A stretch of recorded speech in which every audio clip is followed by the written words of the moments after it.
صدیق کے فضائل اور مناقب کو بیان کرتا ہوں، غور سے سنیے گا۔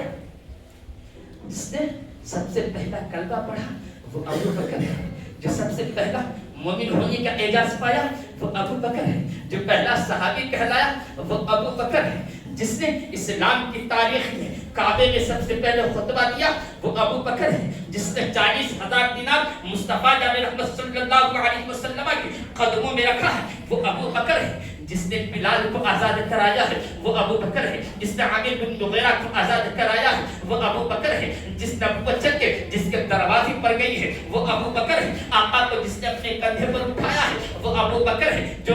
غار میں سب سے پہلے گیا ہے وہ ابو بکر ہے، جو غار سے سب سے پہلے باہر آیا ہے وہ ابو بکر ہے، جسے قرآن میں ثانی سنین کہا ہے وہ ابو بکر ہے، جسے قرآن میں والذی جاء بالصدق کہا ہے وہ ابو بکر ہے، جسے قرآن میں اذ یقول لصاحبہ کہا ہے وہ ابو بکر ہے، اور جسے قرآن میں اولئک المتقون کہا ہے وہ ابو بکر صدیق ہے۔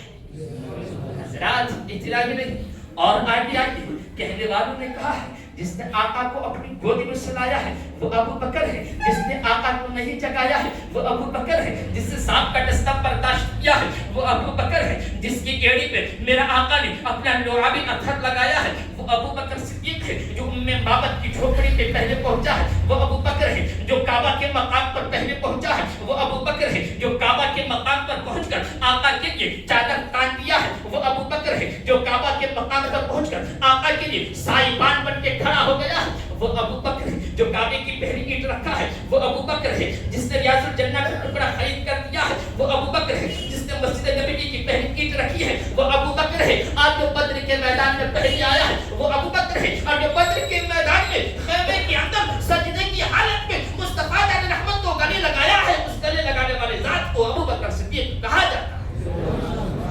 آئیے اتنا ہی نہیں، اور آگے کہنے والوں نے کہا ہے جس نے صلح حدیبیہ کا مشورہ دیا ہے وہ ابو بکر ہے، جس نے عثمان بن عفان کو روانہ کروایا ہے وہ ابو بکر ہے، جس نے ٹاٹ کا لباس پہنا ہے وہ ابو بکر ہے، جو ہجرت میں ساتھ آیا ہے وہ ابو بکر ہے، جو فتح مکہ میں ساتھ آیا ہے وہ ابو بکر ہے، جو غزوہ خندق میں ساتھ کھڑا رہا ہے وہ ابو بکر ہے، جس نے نبی کی زندگی میں نمازیں پڑھائی ہے وہ ابو بکر ہے، آقا جسے اپنے مصلی کا وارث بنایا ہے وہ ابو بکر ہے، نبی کی وفات کے بعد جس نے امت کے ایمان کو سنبھالا ہے وہ ابو بکر صدیق ہے۔ عزیزان گرامی، روزے کے بعد نبی کے روزے میں نبی کے بعد سب سے پہلے روزہ سے اٹھنے والا وہ ابو بکر ہے۔ اللہ سبحانہ جنت کے 8 دروازے جسے اپنی طرف پکاریں گے وہ ابو بکر ہے۔ اللہ اللہ قربان جائے پیارا مسلمان، قیامت کا دن قائم ہوگا، نفسی نفسی کا عالم ہوگا، اللہ تبارک تعالیٰ اللہ تبارک تعالیٰ کے قہر و جلال کو غصہ کو ٹھنڈا کرنے کے لیے میرے نبی جس صحابی کا نام اعمال رب کے حضور پیش فرمائیں گے وہ ابو بکر صدیق ہے۔ عزیزان گرامی، پیارے آدم سے لے کر پیارے عیسیٰ تک کی ساری امتی باہر ہوگی، جو جنت میں سب سے پہلے جائے گا وہ ابو بکر صدیق ہے۔ عزیزان گرامی، یہ فضائل ابو بکر صدیق کے ہیں۔